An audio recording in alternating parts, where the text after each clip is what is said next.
welcome back to the workshop. Today I'm really excited to unbox and test out my new miter gauge. Let's have a look. This miter gauge is from HONGDUI Tools.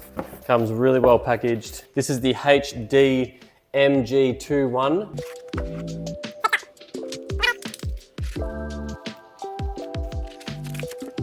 Wow, have a look at this. And this here is Hongdui fence. I can tell you it weighs a ton, which is what you want.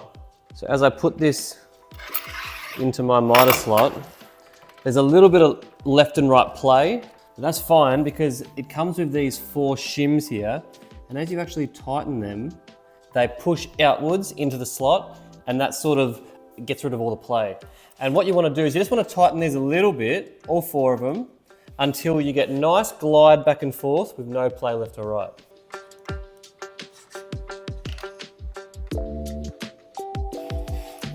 Okay, I'm now going to slide this fence onto the miter gauge. And one cool thing I've already seen on this miter fence is on the bottom of it here, it's got a really nice thick piece of plastic. When it's sliding on your table, instead of aluminium being straight onto your cast iron, plastic on cast iron is really good, should lead to no scratching. So the fence is on. Let's now look at the flip stop. So this is it here. It's got some really nice weight to it. It's machined really well. Just feels great in my hands, to be honest. Let's now slide this on. You know, straight off the bat, Hongdui obviously is a premium Chinese tool manufacturer, and you can really tell that in this piece. It feels immaculate. The way everything slides, all these knobs and bolts and nuts, everything how it works. You can tell that a lot of thought has gone into the design of this miter gauge and fence. And as you watch this just go back in, I mean, that is just amazing. You can't even feel the joint. Now the actual miter gauge here has teeth that lock in, and they're at exactly 1 degree spacings, which comes in really handy because when you're actually changing angle, so if I slide this gold slider back here and grab the fence, I can now slide it to an angle.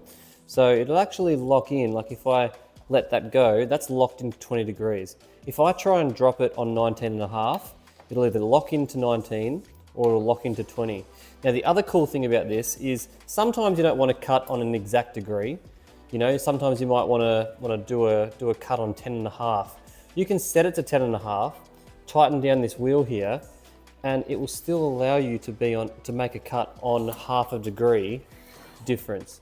But if I undo that wheel and move the fence a little bit, it'll lock into either 11 or 10. But I really like how it can still lock back into that 0 position. When you want to make a cut, you'll line up that red arrow with the desired measurement. So that's 300 there. Tighten down this screw and it can't move back and forth anymore. You can push your flip stop down, make the cut. But over here on the left, we have this micro adjuster. Now you're probably wondering what that is. You probably can't see this on camera, but this little red arrow here is just moving a little bit, shifting. And what I can do is I can move up on my mark. All right, time to talk about this flip stop. So I find that the flip stop itself is really well made. It's very strong. So as I'm wobbling that back and forth now, I can't really even see any movement in it. Now, another really cool feature, and this is probably my favorite feature, it's a big call, is this little thing over here. So what this here is it's basically a stop for the stop. This will come in and it magnets in.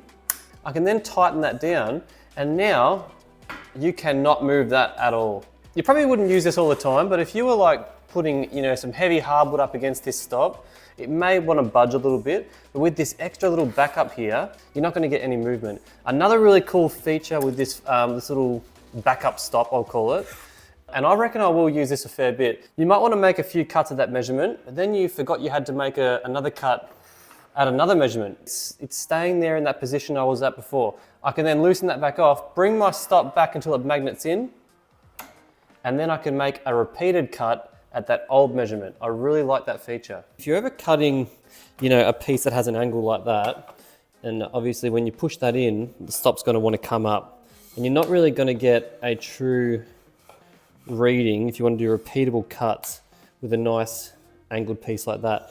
Built into this flip stop is this little bolt here with a thread on the end. And on the side of this flip stop here, you have 1, 2, 3, 4, 5, 6, 7 tapped holes. Now you can screw this into any one of those 7 tapped holes on both sides. And what that's going to allow you to do is now bring your piece in until it hits that little bolt there. You're then going to make the cut, and you can do that multiple times without your flip stop wanting to lift up when you push the piece in. A lot of people like a sacrificial fence on their miter fences, which is fine. I'm probably not going to use one. But the problem with this is the stop won't come down properly, and you know your material will probably slide behind that. Look what I just found out. So I just found this in my little bag of goodies over there. So this little foot here will actually get bolted on. And look at this. Now it comes down all the way, and you're probably 3 millimeters off the ground. This is a 17 mil piece of ply, and you can now, with that extended foot, use your stop perfectly. I mean, that's just ridiculous. Like, how does someone think of that and actually take the time, spend the money to design and add this to the product? Now the rulers on top of this fence here are in metric, and as you can see, this one here at the bottom actually stays fixed to the fence, but as you slide this one out, the ruler comes with it.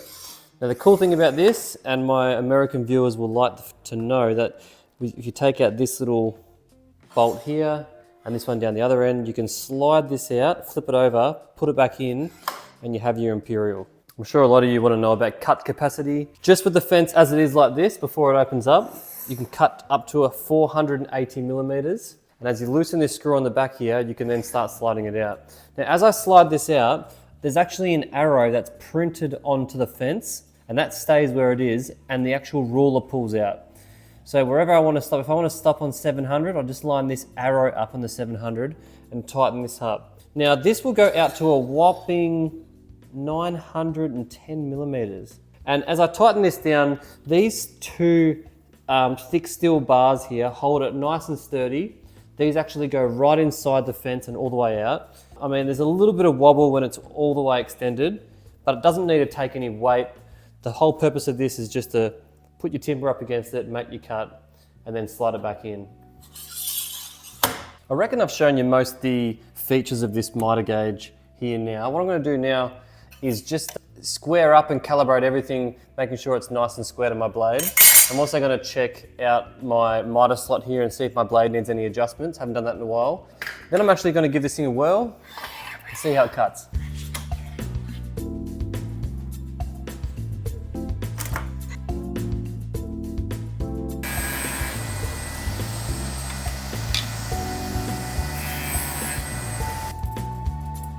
That is smack on 420. If I'll be able to show you on camera.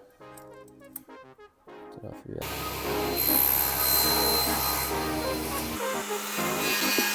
What I'm going to do now is I'm going to start playing around with the miter section and try and do a 45 and see how good I can get it. Now, just one thing I've got to remember when I do set this to 45 degrees, it will hit the blade if I just leave it as it is. So I do need to loosen off these two screws here, which only takes a second. I then need to slide the whole fence forward until I have about a 5 millimeter gap between the blade and my fence, and then just tighten them back up. Problem is that I will have to do that every time, and then when I set it back to 0, I will need to recalibrate that flip stop to make sure it's perfect.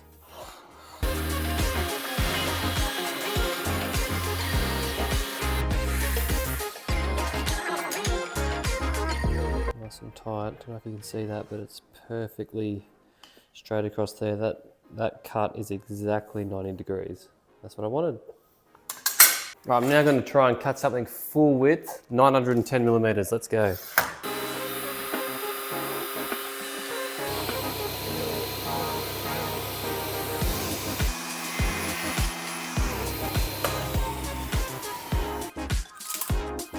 Spot on. Tilt this blade over to 45.